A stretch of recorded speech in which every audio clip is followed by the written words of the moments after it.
From this configuration here, I can pretty much bet that we're going to have a tankless water heater installed in this part of the garage.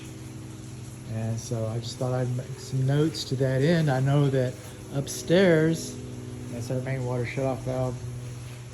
Upstairs we got a condensing, high efficiency condensing furnace.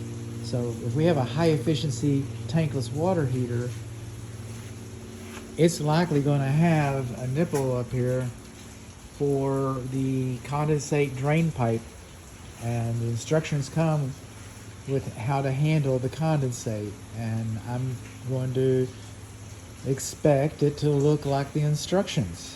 Okay, that's just all there is to it. I'm also going to expect to see a safety pin.